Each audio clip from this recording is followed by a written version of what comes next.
रेखा को लगा कि घर में सब लोग चिंता कर रहे होंगे, लेकिन जब वो घर पहुंची तो किसी ने भी उसे कुछ नहीं पूछा, मानो किसी को पता ही नहीं कि आज उसे आने में देर हो गई है। पिताजी और बड़े भैया ड्राइंग रूम में बैठे किसी मुद्दे पर बातचीत कर रहे थे। छोटी बहन शशि पति रमेश के साथ आई थी। वो भी बड़ी भाभी के कमरे में माँ के साथ बड़ी और छोटी दोनों भाभीओं के साथ बैठी गप मार रही थी। रेखा ने अपने कमरे में जाकर कपड़े बदले, हाथ मुंह धोया और खुद ही रसोई में जाकर चाय बनाने लगी। रसोई से आती बर्तनों की खटपट सुनकर छोटी भाभी आई और औपचारिक स्वर में पूछा, अरे रेखा दीदी आप आ गई, लाओ मैं चाय बना दूं। नहीं, मैं बना लूंगी, रेखा ने ठंडे स्वर में उत्तर दिया। तो छोटी भाभी वापस चली गई। रेखा एक गहरी सांस लेकर रह गई। कुछ समय पहले तक यही भाभी उसके दफ्तर से आते ही चाय नाश्ता लेकर खड़ी रहती थी। उसके पास बैठकर उससे दिन भर का हालचाल पूछती थी और अब रेखा के अंदर से हुक सी उठी। वो चाय का कप लेकर अपने कमरे में आ गई। अब चाय के हर घूंट के साथ रेखा को लग रहा था कि वो अपने ही घर में कितनी अकेली, कितनी अपेक्षित सी हो गई है। चाय पीते पीते रेखा का मन अतीत की गलियों में भटकने लगा। रेखा के पिताजी सरकारी स्कूल में अध्यापक थे। स्कूल के बाद ट्यूशन आदि कर उन्हें अपने चारों बच्चों को जैसे तैसे पढ़ाया और बड़ा किया। चारों बच्चे ने रेखा दूसरे नंबर पर थी। उससे बड़ा अमन और छोटा अमर वो शिशि थे। रेखा अपने भाई बहनों में सबसे तेज दिमाग की थी। वो हमेशा कक्षा में प्रथम आती थी। उसका रिजल्ट देखकर पिताजी यही कहते थे कि रेखा बेटी नहीं बेटा है, देख लेना रेखा की माँ, इसे मैं एक दिन प्रशासनिक अधिकारी बनाऊंगा। अपने पिता की इच्छा को जानकर वो दोगुना लगन से आगे की पढ़ाई जारी करती। बीए करने के बाद सीमा ने 3 वर्षों के अथक परिश्रम से आखिर अपनी मंजिल पा ही ली थी और आज वो महिला एवं बाल विकास विभाग में उच्च पद पर कार्यरत है। सीमा के माता पिता उसकी इस सफलता से फूले नहीं समाते। रेखा की माँ, अब हमारे बुरे दिन खत्म हो गए। मैं कहता था ना कि रेखा बेटी नहीं बेटा है। उसकी पीठ थपथपाते हुए जब पिताजी ने उसकी माँ से कहा तो वो गर्व से फूल गई थी। वो अपना पूरा वेतन माँ पिताजी को सौंप देती, अपने ऊपर बहुत कम खर्च करती। माँ पिताजी ने बहुत तकलीफें सहकर घर गृहस्थी चलाई थी। अर्थ वो चाहती थी कि अब वे दोनों आराम से रहे, घूमे फिरे। अक्सर वो दफ्तर से मिली गाड़ी में अपने परिवार के साथ बाहर घूमने जाती, उन्हें बाजार ले जाती। समय अपनी गति से आगे बढ़ता रहा। अमन और अमर पढ़ लिख कर नौकरियों में लग गए थे। उनकी नौकरी के लिए भी रेखा को अपने पद, पहचान और पैसे का भरपूर इस्तेमाल करना पड़ा। रेखा की सारी चहेलियों की शादी हो गई। जब भी उनमें से कोई रेखा से मिलती तो उसका पहला सवाल यही रहता, रेखा तुम शादी कब कर रही हो? नौकरी तो करती रहोगी, लेकिन अब तुम्हें अपना घर जल्दी बसा लेना चाहिए। अमन का विवाह, फिर कुछ समय बाद अमर का भी विवाह हुआ। तब भी माँ पिताजी ने उसके विवाह की सुध नहीं ली। समाज में और रिश्तेदारों में कानाफूसी होने लगी। रिश्तेदार जो भी रिश्ता रेखा के लिए लेकर आते, माँ पिताजी या अमन उन सब में से कोई न कोई कमी निकालकर उसे ठुकरा देते। इसी तरह समय बीतता रहा और घर में शशि के विवाह की बात चलने लगी। लेकिन बड़ी बहन कुंवारी रहने के कारण छोटी के विवाह में अड़चन आने लगी। तभी रेखा के लिए सुधीर का रिश्ता आया। सुधीर भी उसी की तरह प्रशासनिक अधिकारी था। उसमें ऐसी कोई बात नहीं थी कि रेखा के घर वालों को कोई कमी निकालकर उसे ठुकरा पाते। रिश्तेदारों के दबाव के आगे झुककर आखिर बेमन से उन्हें रेखा की शादी सुधीर से करनी पड़ी। दोनों की छोटी सी गृहस्थी मजे से चल रही थी। शादी के बाद भी रेखा अपने आधी से ज्यादा तनख्वाह अपने माता पिता को दे देती। एक ही शहर में रहने की वजह से अक्सर ही वो मायके चली आती। घर में खाना बनाने के लिए रसोईया था ही, इसलिए वो सुधीर के लिए ज्यादा चिंता भी नहीं करती थी। पर सुधीर को उसका यूं मायके वालों को सारा पैसा दे देना या हर समय वहाँ चले जाना अच्छा नहीं लग जाता। वो अक्सर रेखा को समझाता भी था, लेकिन वो उसकी बातों पर ध्यान नहीं देती थी। आखिरकार सुधीर ने भी उसे कुछ कहना छोड़ दिया। अतीत की यादों से रेखा बाहर निकली तो देखा कमरों में अंधेरा हो गया था। पर रेखा ने लाइट नहीं जलाई। अब उसे एहसास हो रहा था कि उसके माता पिता ने अपने स्वार्थ के लिए उसकी बीसीसीआई गृहस्थिति को उजाड़ने में कोई कोर कसर नहीं छोड़ी। रेखा के माता पिता को हर समय यही लगता था कि आखिर कब तक रेखा उनकी जरूरतें पूरी करती रहेगी, कभी तो सुधीर उसे रोक ही देगा। रेखा की माँ और भाभिया हमेशा सुधीर के खिलाफ उसके कान भरती रहती। उसे कभी घर के छोटे मोटे काम करते देख कहती, देखो मायके में तो तुम रानी थी और यहाँ आकर नौकरानी हो गई, ये क्या गत हो गई है तुम्हारी। माता पिता के दिखावटी प्यार में अंधी रेखा को तब उन स्वार्थ का समझ में नहीं आया था और वो सुधीर को छोड़कर मायके आ गई। कितना रोया था सुधीर, कितनी मन्नतें की थी उसे, कितनी बार उसे आश्वासन दिया था कि वो चाहे उम्र भर अपनी सारी तनख्वाह मायके में देती रहे, वो कुछ नहीं बोलेगा, उसे तो बस रेखा चाहिए। लेकिन रेखा ने उसकी एक नहीं सुनी और उसे ठुकरा आई। भाभी के कमरे से अभी भी हंसी ठाके की आवाजें आ रही थी। सीमा को याद आया कि जब 5 साल पहले वो अविनाश का घर छोड़कर हमेशा के लिए मायके आ गई थी, तब सब काम उससे पूछकर किया जाते थे, यहाँ तक कि खाना भी उससे पूछकर ही बनाया जाता था। और अब अंधेरे में रेखा ने एक गहरी सांस ली। धीरे धीरे सब कुछ बदल गया। शशि की शादी हो गई। उसकी शादी में भी उसने अपनी लगभग सारी जमा पूंजी पिता को सौंप दी थी।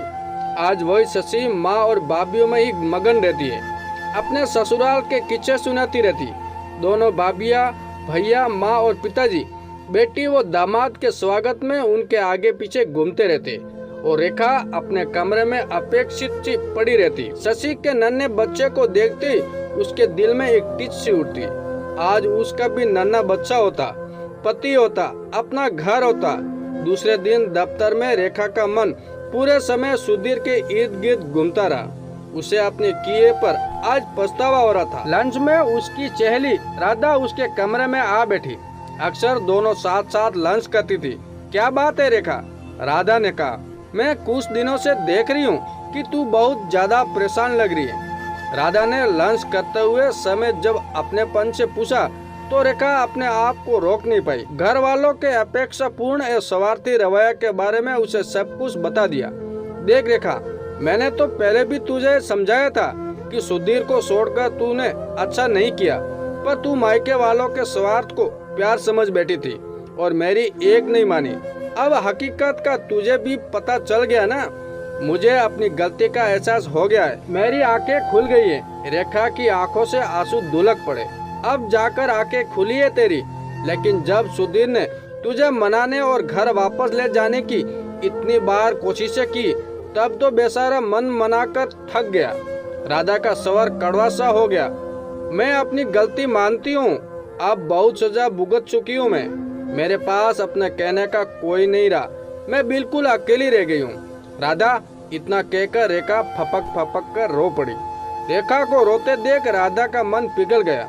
उसे चुप कराते हुए बोली, देख रेखा, अभी भी कुछ नहीं बिगड़ा है। हाँ, देर तो हो गई है, लेकिन इसके पहले कि और देर हो जाए, तू सुधीर के पास वापस चली जा। तेरा पति होगा, अपना घर, अपना बच्चा, अपना परिवार होगा। राधा ने उसके सिर पर हाथ फेरते हुए उसे समझाया। लेकिन क्या सुधीर मुझे माफ करके फिर से अपना लेगा? रेखा ने सुबकते हुए पूछा। वो करे या ना करे, पर तुझे अपनी ओर से पहल तो करनी ही चाहिए। और जहाँ तक मैं सुधीर को जानती हूँ, वो तुझे दिल से अपना लेगा, क्योंकि ये तो तुम भी जानती हो कि उसने अब तक शादी नहीं की है। राधा ने कहा। रेखा ने आंसू पोंछ लिए। आखिर बार वो सुधीर उसे समझाने आया था।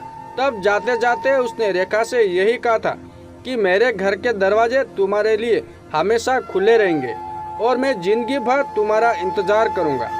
राधा ने रेखा के हाथ पर अपना हाथ रखते हुए कहा, जा, खुशी खुशी जा, बिना संकोच के अपने घर वापस चली जा।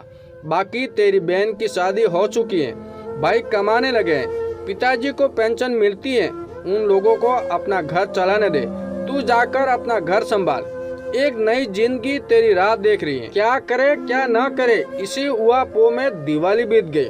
त्योहारों पर घर वालों के व्यवहार ने रेखा के निर्णय और अधिक दृढ़ कर दिया। छुट्टियां बीत जाने के बाद जब रेखा ऑफिस गई तो मानी मान उसने अपने फैसले को पक्का किया।